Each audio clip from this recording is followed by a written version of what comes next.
자, 그러면 경매 전략 한 문장으로 요약이 되겠죠? 안녕하세요, 고종원입니다. 오늘 또 대책 하나 나왔죠. 이 대책 한번 좀 살펴보고 우리 부동산 경매 투자하는 사람들은 어떻게 이 대책을 좀 바라봐야 할지, 그리고 이 대책 속에서 우리는 어떤 방향성으로 투자를 해야 할지, 이런 것들 좀 살펴보도록 하겠습니다. 일단 대책이 좀 나왔는데 대책 이야기하기 전에 좀 어떠세요, 여러분들? 피곤하지 않으세요? 좀 피로감들 많이 느끼실 것 같아요. 매번 대책이 나오고, 뭐 6월에 한 번 나왔고 9월에 한 번 나왔고, 9월에 나온 대책 얼마 지나지 않아서 10월 달에도 대책이 나왔죠. 그러면 매번 정책이 바뀌기 때문에 이제 부동산을 투자하려고 하시는 분들은 쉽게 피로감을 느끼고, 이 피로감은 생각보다 이 시장에 영향을 많이 줍니다. 와, 이제 정말 내가 뭔가를 한번 해 보려고 하는데 자꾸 이런 정책들이 나오고, 뭔가 자꾸 바꾸고, 뭔가 자꾸 이런 것들을 규제하고, '아, 그럼 이거 부동산 투자하겠어?' 지금 뭐 주식이나 코인이나 이런 것들 시장 좋다고 하는데 조금 기다려 보고 '그런 쪽으로 투자를 해 놔야겠다.'라고 생각하시는 분들이 거의 대부분일 거예요. 하지만 또 이런 규제들 속에서 어떤 기회들이 있을지 좀 봐야 되고, 그리고 이런 것들을 좀 살펴보고 계속 이 흐름을 좀 봐야지 투자하는 데 있어서 도움을 많이 받을 수 있기 때문에 한번 볼게요. 10월 15일 날 어떤 규제 정책이 나왔는지. 첫 번째는 이제 규제 지역 및 토지 거래 허가 구역을 확대를 했습니다. 정부는 서울 전역을 투기 과열 지구로 묶었고, 강남, 마포, 용산, 성동 등은 핵심 지역 같은 경우는 토지 거래 허가 구역으로 묶었습니다. 허가 구역에서 이제 주택을 매입을 하려면 실거주 목적으로 증명을 해야 되고, 최소 2년 이상 실제로 살아야 됩니다. 이제는 집을 전세로 절대 못 사죠. 갭 투자 이거 막으려고 이제 이거 한 건데, 되파는 것도 굉장히 어렵고, 이제 실거주를 하려면 내가 들어가서 살아야 되기 때문에 임대를 놓을 수도 없고, 실거주 요건이 충족이 되지 않으면 증기 자체가 제한이 되기 때문에 등기를 칠 수가 없는 거죠. 그래서 이제 이 정부 정책에서 얘기하는 첫 번째는 뭐 확실합니다. 이런 지역 같은 경우는 이제 투자가 아니라 무조건 거주를 해야 된다. 지금 투자로, 부동산 투자로 돈 벌 생각하지 말고 거주할 사람들만 사야 된다. 라고 정부에서 명확하게 이야기를 하고 있는 상황이죠. 저는 뭐 일부 지역은 토지 거래 가격을 묶어줄 거라는 것들을 예상하긴 했지만, 서울 전역을 아예 다 지금 보면 투기 과열 지구로 묶어버렸으니까, 이거 그때 상승기 때도 막 이런 것들을 묶어서 여러 부작용들이 많이 발생을 했잖아요. 근데 이제 정부에서 얘기하는 거는 집을 이제 서울 집 무리해서 사지 말라, 아예 살 수 없게 만들어 버린 거죠. 지금은 아예 살 수가 없습니다. 왜냐하면 두 번째 만든 정책이 대출 규제를 좀 재편을 했어요. 이번 대책의 본질은 레버리지 투자를 아예 차단을 하는 겁니다. 대출 가격 구간별로 대출 한도를 확실히 나눴어요. 15억 주택은 최대 6억까지 대출이 가능하지만, 15억 초과 25억 미만 같은 경우는 최대 4억으로 줄였고, 25억 초과 이제 고급 아파트를 사시는 분들은 굉장히 좀 큰 겁니다. 최대 2억까지밖에 대출을 못하게 막아놨어요. 이제는 정말 돈이 없으면 서울에 못 삽니다. 서울에 산다는 것 자체만으로도 어느 정도 현금을 많이 가지고 있는 사람들이고, 현금 부자들만 서울을 살 수 있게 됐어요. 뭐 영끌을 한다고 해도 정말 이제는 대출이 안 됩니다. 뭐 26억 아파트를 산다라고 하면 2억밖에 대출을 안 해주기 때문에 나머지 현금은 다 내가 가지고 있어야 되는 상황인 거잖아요. 그런 상황이다라고 하면 정말 이제는 현금 부자들 아니면 이 집을, 서울 집을 살 수 없는 상황이 됐습니다. 세 번째는 규제를 조금 더 강화했습니다. 빌려주는 그 한계를 조금 더 낮췄어요. DSR 강화와 스트레스 이제 금리 상향을 좀 했는데, DSR이라는 건 소득 대비 얼마까지 빚을 낼 수 있느냐라는 거고, 우리나라는 좀 특이하게 LTV, DSR 이런 것들 다 봤죠. 근데 이번에 스트레스 금리라는 게 1.5%에서 3%로 상향이 됐습니다. 예를 들면 실제 금리가 4%라고 하면 심사에서는 7%로 계산을 해버리는 거예요. 연소득 8천만 원인 사람이 예전에 5천만 원까지 대출이 가능했다면 이제는 3억 중반 수준밖에 대출이 안 됩니다.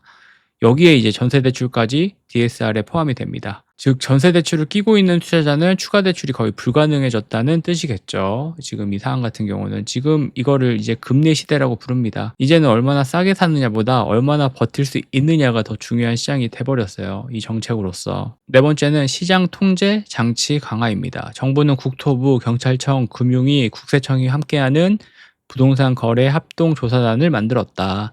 이제 30억 이상 거래는 전수조사 대상이고, 법인거래, 평법, 증여, 자전거래 등 모든 불법 거래가 실시간으로 추적된다. 뭐 결과적으로 보면 거래량은 줄고 서울 핵심지의 희소성은 오히려 강화가 되겠죠. 공급은 막히고 대출은 제한되고 매도자는 줄고 매수자는 걸러지는 구조겠죠. 이게 뭐냐면, 이제 좀 제한을 하고 이런 것들을 좀 추적을 하겠다는 거예요. 지금 이제 서울 집을 사면 제가 아는 세무사분에게 얘기를 들었는데 거의 100%이 자금 조달 계획서를 요구하는 것들을 우편을 받는다고 해요. "이 집을 어떻게 사게 됐냐? 이 돈이 어떻게 나왔냐?" 뭐 실제로 걸리는 거는 쪼끔 제한적이겠지만 거의 서울에 있는 집들을 살 때는 이제 이런 것들을 좀 조사하고 추적을 한다라는 얘기죠. 그래서 불법 뭐 증여, 탈세 뭐 이런 것들, 상속 이런 것들을 다 제한을 해서 조금 규제를 하겠다라고 보여집니다. 그냥 정부는 지금 명확하게 계속 이야기를 하고 있어요. "서울집 사지 마라. 부동산으로 투자하지 마라. 부동산으로 돈 벌 생각하지 마라." 이런 식으로 얘기하는데 이제 경매 우리 하는 투자자 입장이잖아요. 그러면 경매 투자자는 '이 정책, 이 시장을 어떻게 읽어야 될까? 이제 돈 버는 시장은 끝났을까?' 이렇게 생각하시는 분들이 많이 있을 거예요. 그래서 그거에 대해서 한번 얘기하면 저는 뭐 "마냥 좋아진다."라고 얘기하기는 좀 어려운 시기인 것 같아요. 확실히 좀 '마냥 좋아진다.' 희망적인 회로를 돌리는 것보다는 지금 시기는 부동산 투자를 잘 해야 되고 특히나 경매 같은 경우는 더 리스크가 낮은 물건을 좀 안전하게 시간이 좀 걸리더라도 낙찰을 받고 수익을 내는 구조로 만들어야 된다라고 보면 좋을 것 같은데 지금 보면 서울의 아파트는 인정을 해야 돼요. 서울의 아파트는 이제 계속 올라갈 겁니다. 서울의 아파트는 제가 생각했을 땐 이제 금과 같아요.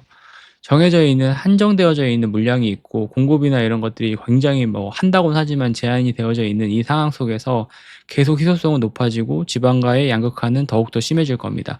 그러면 우리는 어떻게든 이 서울에 입성을 해야 되고 서울에 입성을 하기 위해서는 현금이 좀 필요하고 시드가 좀 필요한 거잖아요.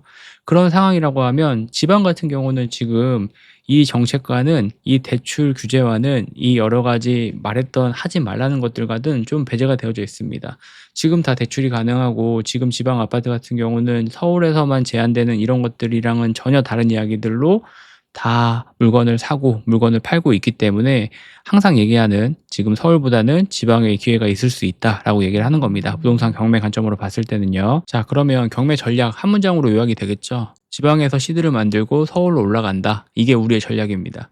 첫 번째는 지방 중저가 아파트로 시드를 확보를 해야 됩니다. 지방 광역시 인근에는 아직도 감정가 대비 70% 이하 낙찰이 가능한 물건들이 너무나 많고요. 둘째는 수익률 중심으로 좀 접근을 하셔야 돼요. 보수적으로 좀 접근을 하시고 지금 같은 시기에는 욕심을 좀 버리고 쪼끔 어떻게든 낮게 낙찰을 받아보려고 노력을 좀 하셔야 돼요. 그리고 세 번째는 자본 회전이 가능한 구조를 만들어야 됩니다. 말했던 것처럼 빌라나 상가나 이런 것들도 물론 좋지만 자본 회전을 빨리 할 수 있는 시드를 조금 빨리 불릴 수 있는 것들은 항상 얘기하는 아파트가 될 수가 있고 '아파트 물건이 팔릴까요? 지금 이 시기에?' 이렇게 생각하시는 분들이 있는데 말했던 것처럼 세대수가 좀 있고 입지가 확보가 되어져 있고 공실률이 없고 이런 것들을 싸게 살 수 있다라고 하면 파는 거는 전혀 문제가 될 만한 시장은 아닙니다. 지방 같은 경우에서도. 저도 지방을 막 돌아다니면서 지금 현재도 물건을 사려고 하고 있고 물건을 팔려고 하고 있어요. 그런 상황에서 아파트 같은 경우는 전혀 지금 무리가 없이 이런 것들이 다 진행이 되고 운영을 할 수가 있기 때문에 이런 부분들을 항상 중점적으로 좀 체크를 해 보시면 도움이 많이 될 것 같다라고 생각합니다. 그러면서 이제 시드가 좀 쌓이면 단계적으로 입지를 올려가야 되겠죠. 지방, 그리고 수도권 외곽, 그리고 서울 준강남권, 그리고 핵심 벨트, 그리고 뭐 누구나 원하는 강남 이렇게 전체적인 포트폴리오를 좀 짜서 내가 투자는 항상 얘기하지만 남들이 좋아할 만한 걸 얼마나 가지고 있느냐의 싸움인 거잖아요. 그런 관점에서 본다라고 하면 역시나 경매로 돈을 벌어서 서울로 아파트로 간다. 요 전략으로 생각을 좀 해 주셔야 됩니다. 그리고 이런 것들로 계속 경험을 쌓고 있고 계속 돈을 모으다 보면 말했던 것처럼 정책이나 그리고 규제나 이런 것들이 좀 완화가 되면서 나에게 기회가 분명히 열릴 겁니다. 그 기회를 잘 잡을 수 있는 사람이 돼야 되겠죠.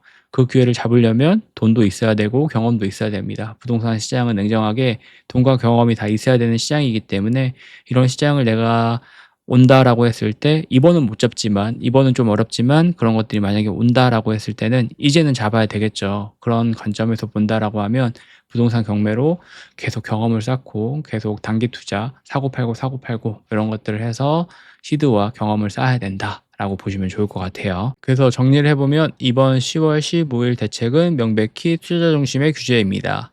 하지만 그 규제가 시장을 멈추게 하지는 않겠죠. 서울은 원래 사기 어려웠고 서울은 원래 진입장벽이 있었잖아요. 지방에서 시작해서 서울로 올라오는 방법을 써야 된다가 지금 현실적으로 부동산 경매를 하는 사람들에게 해줄 수 있는 조언이고, 지금 부동산 경매를 하려고 하는 사람들은 이 관점으로 너무 리스크가 있는 것들, 또 이렇게 되면 막 풍선효과처럼 한 지역을 규제를 하게 되면 옆에 지역도 오르지 않을까라고 해서 막 이렇게 몰려가는 경우들이 있어요.